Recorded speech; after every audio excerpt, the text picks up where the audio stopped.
Ce dimanche 17 mars s'est tenu à l'hôtel Colonne un atelier de réflexion et de solidarité des anciens et sympathisants de l'AM. Cet atelier avait pour thème quelles solutions et recommandations pour juguler la violence en milieu scolaire et universitaire. Pour rappel, cette rencontre historique intervient à quelques jours de la suspension et la dissolution de la dite association par les autorités de la transition sur la base d'un décret pris en Conseil des ministres le 12 mars. Entamant ses propos, le président du cercle de réflexion a condamné toute forme de violence en milieu scolaire et universitaire.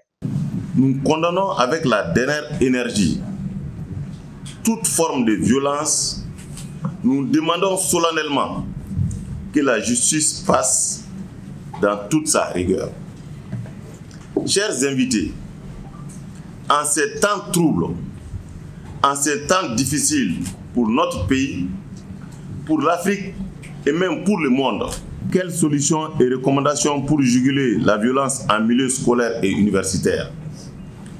Ce thème, dis-je, pendant sa préparation a été bousculé par la mesure du gouvernement de la transition qui vise à dissoudre l'AM.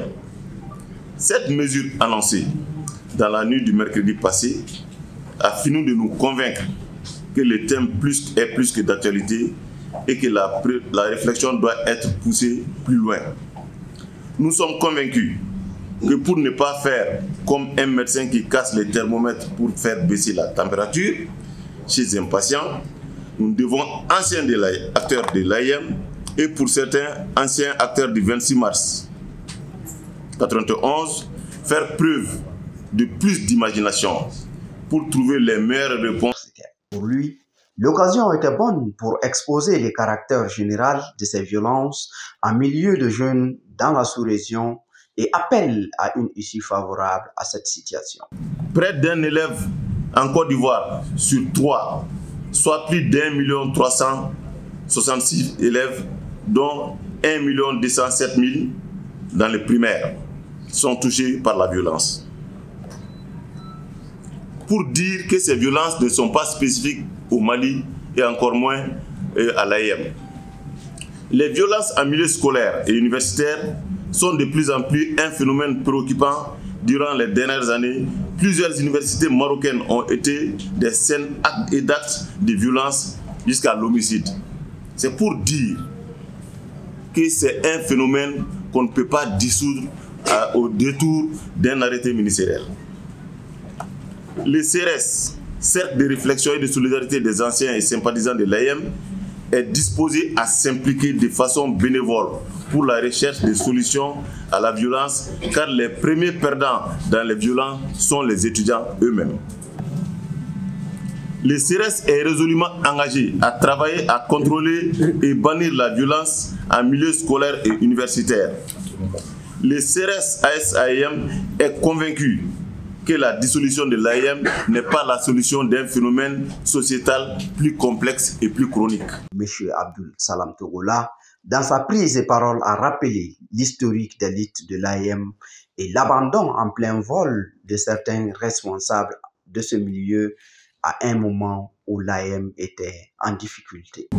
Après la dispersion de l'AM en 2012, il était question pour l'AM de revenir sur le terrain.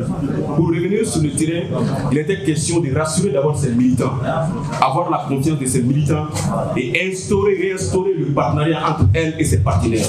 Et ça a été des démarches. L'AM a réfléchi sur les démarches de proximité. Et en 2013, nous avons pu reprendre les activités. Après la reprise des activités, il y a un constat qui était fait. Cette petite disparition de l'AM, cette absence de l'AM pendant quelques mois en 2012, avait laissé des conditions précaires, avait donné l'opportunité à certaines autorités éducatives d'abandonner même les infrastructures de l'enseignement. Nous avons constaté que même des campus universitaires en ce moment n'étaient même pas dotés d'électricité ni d'eau au retour de l'AM. L'AM a constaté qu'il n'y avait même pas de campus qui étaient dotés en ce moment d'une cantine pour les étudiants, pour ceux qui sont hébergés dans les campus. Ceux qui ont vécu les campus en ce moment peuvent témoigner. Pour avoir une infirmerie au nom de ces campus-là, c'était à la suite des combats de l'AM. nous ne pouvons pas comprendre que pour un petit temps de disparition de l'AIM, les autorités ont été capables de laisser des étudiants logés dans les campus, sans même des infirmeries pour les premiers soins, sans des cantines pour les permettre d'avoir de la nourriture auprès d'eux. Pour la preuve, aujourd'hui, l'infirmerie de la face était un logement des membres de l'AIM, le Champs-Élysées. Tous les anciens connaissent le Champs-Élysées. L'AIM était obligé de céder le Champs-Élysées aux autorités en ce moment pour en faire l'infirmerie, pour prendre en charge les premiers soins des étudiants. C'est un sacrifice que l'AIM a fait et ça fait partie des acquis de l'AIM. Enfin, bon nombre de participants ont plaidé en faveur de la nécessité de réviser la décision gouvernementale, d'une part, et d'autre part, d'une restructuration de l'association pour un milieu d'apprentissage assaini de toute violence.